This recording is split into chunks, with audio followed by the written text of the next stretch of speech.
All right, welcome back to the Time to Be You podcast. We have a real treat today, you guys, on the show. Sarah Centrella. Hi, Sarah.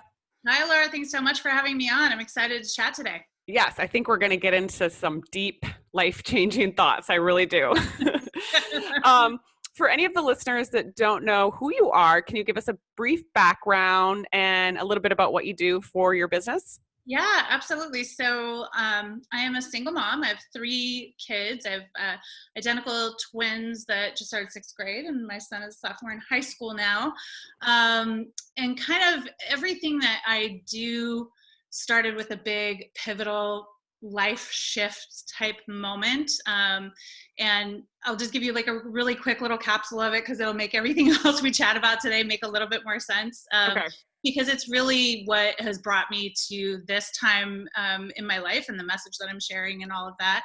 And for me, it was a rock bottom moment. So it was the worst possible moment that you can really imagine, especially as a woman. I was married to my high school sweetheart. We had been together at that point for 16 years, married for 8, 3 kids, the whole 9, you know.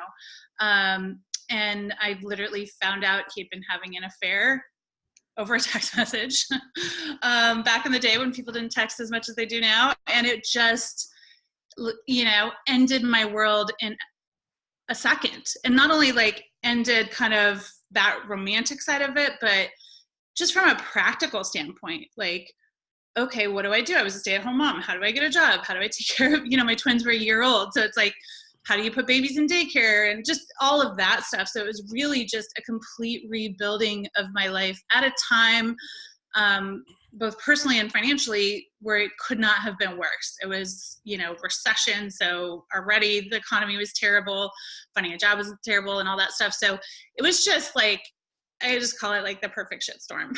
It's like anything that could possibly have gone wrong, everything was gone, like the life that I had thought I was building. And so what I've done the last, now it'll be September, it'll be 10 years. So the last 10 years was really in the very beginning of when this happened, I had an epiphany of if I have to kind of recreate my life and start from scratch, which clearly I had to, then like, why don't I just wipe the slate totally clean and just come up with something totally new? And that is what I've been doing the last 10 years and literally reinventing myself and creating a life that started as a fantasy in my head. So you're pretty much rock bottom at that place. Yeah. And you're like, okay, first of all, you have twins. Right. They're 1-year-old. Okay. Because I have a 2.5-year-old. And so I understand having double trouble at the same time that you have another kid above that, older. 5-year-old, yeah. Oh my gosh. Okay. So, so when you're in that time, right, let's go back to that time right there. Yeah. Did you say to yourself, okay, because we're going to talk about your business and kind of what you do. Did you lay out a vision board at that time and go, okay, this is what I want my life to look at like? This is what I'm going to start doing. I mean, did you get a job? Were you kind of doing a side hustle? How did that work? Yeah, so it's interesting because I had done a vision board about a year before when Oprah had it on. So like about a year or 2 before this happened, The Secret had come out and it was like a big deal, right? So Oprah had a couple of shows where they were talking about vision boards, and I had made one back when I was married. And I just remember like my then husband coming home and just being like, what is that? That's ridiculous. Like at the time our house was foreclosing, like nothing was working. So it just was like, almost like, how dare you spend half a day dreaming about this insane stuff that's on your board when our reality is so shitty type situation. And then of course it just escalated from there. And so I was embarrassed and ashamed and I literally hid it. So thank God I didn't throw it away though, but I did hide it. And after he left, it took a little while to get a job. It took about 3 months or so to get a job. And I remember like going to my office and it was just a closet. It wasn't even cute. It was a closet. And I thought, you know what? I have that board because when I had moved into my apartment, sold everything we owned, I kept the board. I was like, I should just bring it in. Like, who cares? There's no one here to make fun of me, like whatever. And so that was kind of the start of it. I didn't know what I was doing. I had never read a self-help book in my entire life. I didn't know anything about personal development or any of this stuff.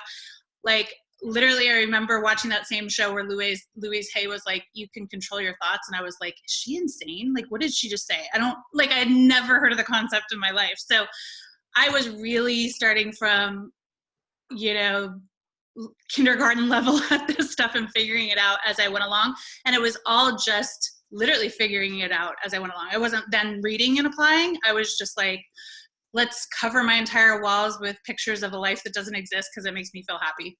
And that's kind of where it started from. And since then, I've manifested 5 vision boards. My board from this year, over half of it came true 6 months into the year. So it's just been a life-changing ride. That is amazing. I actually Yeah. I have a vision board. I need to bring it out now after this conversation. Yeah, It's making me feel like I gotta get something out. Play it.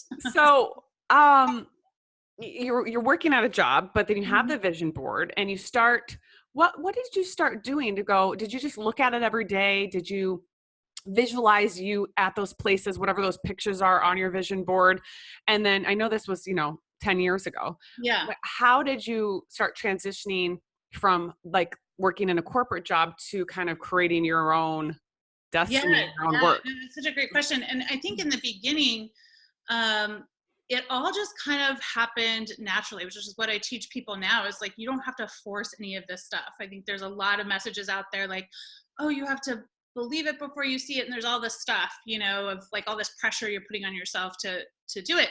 For me, it was literally like the more pictures I put up about my fantasy life. And for me, it was like, pictures of Italy or pictures of a beach or, things that literally I could go there in my brain really quick without even necessarily thinking about it. And I would feel better, just, it was a pretty picture, so in the beginning it was kind of that. I didn't put any pressure on it. It wasn't like, oh, I have to live this life or else, whatever. It was just, if I can take my mind off all the crap that was happening on a daily basis and put it into something that kind of made me feel better, that's what I did. And that was just a life-saving step right there. Because if everybody out there could just do that, take the focus off what they don't like in their life and just put it into an imaginary world that they want to create, boom, it will start happening. That transition will start on its own. You don't have to force it. And so that's kind of what happened over that next year, as I kept on just like plastering my walls with this life. I would sit there, I was in corporate sales and I was calling all day long, and that's a tough job, right? And it's, a lot of commission based stuff and a lot of pressure on it. And so that was what kept me motivated. It wasn't like, oh, you need to hit your quota for this month in order to whatever. It was like, I want to one day be able to take my kids to Disneyland. I want to one day go to Italy. And so those were the things that made me hustle, that made me like hit my quotas and get promoted and all of that stuff that wound up happening, was because I was motivated by something much deeper and much bigger than just a paycheck. And so it really transitioned to a place where I was like, over time, I just started believing that I would live it. And I can't even like tell you what it feels like to go from fantasizing about something that is so insane in real life to getting the confidence over time to be like, yeah, absolutely. One day I'm going to do that. And when I do that, it's going to feel great. And it was about 18 months from the time that I had first, gotten that job and put those pictures up till the time it started just coming to life. And it hasn't stopped. That's awesome. And so how many years were you, I guess, at that job before you decided to go, you know what, this is like kind of a calling to me. And I think it's something I can show other people how to do. And when did you make that transition? How many years was it? It was a long time. I did not walk away completely from corporate until February of 2017. So I did a double hustle for a really long time. And for, I would say the first 4 years or so, I was like de facto coaching. I did not want to it was a calling that found me, that like relentlessly hunted me down, because I didn't feel, again, qualified. Like I didn't know anything about self-help. I didn't know anything about kind of the industry, none of it. I was just putting out on my blog and on social media what I was doing and kind of how I was doing it. And it was getting this insane response. People from around the world were going, I've had a vision board all my life and I haven't manifested, or I tried The Secret and it didn't work, or, whatever. Yeah. And what are you doing? Because clearly what you're doing is working. Like, you've proven it. We see it. We've watched you change in front of our eyes. Like, what's going on? And so it was honestly like almost probably 5 years of me just being like, oh no, I don't know, I'll just put it on my blog. Like, I don't Yeah. want to, Yeah. I'm not qualified to be, whatever. And then I started coaching kind of as a double hustle for, a while, probably 4 years, where I was building, once I kind of really realized, wow, I really love it. And what I'm sharing with people when they do it, it works for them too. That was kind of the big turning point for me, because I realized, wow, this could change someone else's life the way it's changed mine. And at a certain point, I almost felt like I have a duty, like it is Yeah. my responsibility to share that. And of course, it's something that I'm so passionate about and love so much that I kind of in the beginning was like, how could you make a living off of something you love that much? Yeah. But yeah, so it's been about 1.5 years that I left the security of the corporate, and I'm, like I said, I'm still a single mom, responsible for a family of 4. So it took a while to get to that decision for sure.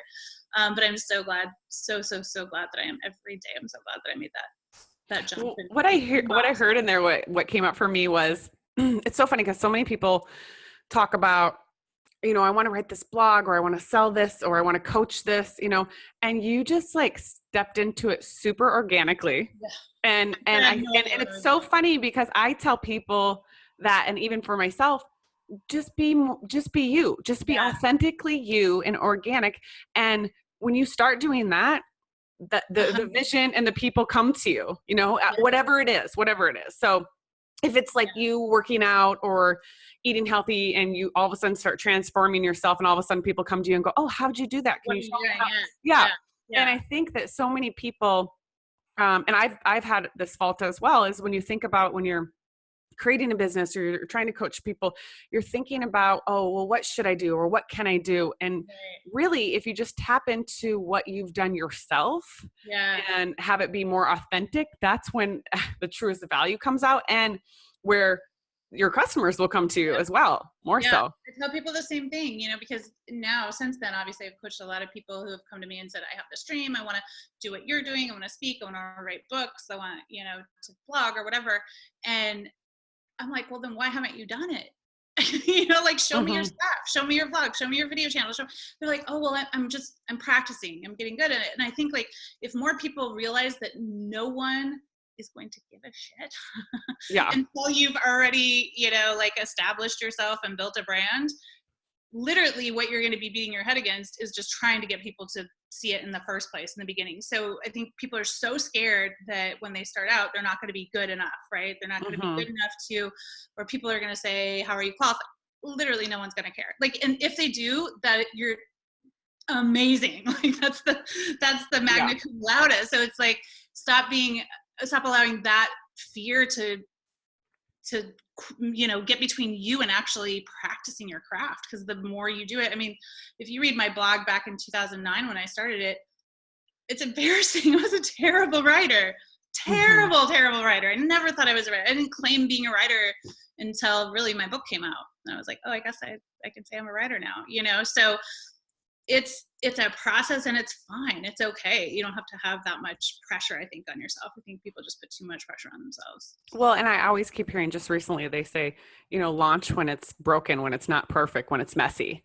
Yeah. Because if you keep trying to make everything perfect with your business, whatever it is, or you're trying to launch something, and you want the website to be perfect, and you want, maybe it's a course or, a curriculum or whatever it is, it's never going to be perfect. Like, it could be perfect to you, and your customers are going to not jive with it, and you're going to have to update it and change it anyway. So it's like, in this line of work and anything social media related, it's like you're constantly changing. It's a ever changing medium and message and tweaking and whatever. So there is no, I'm ready.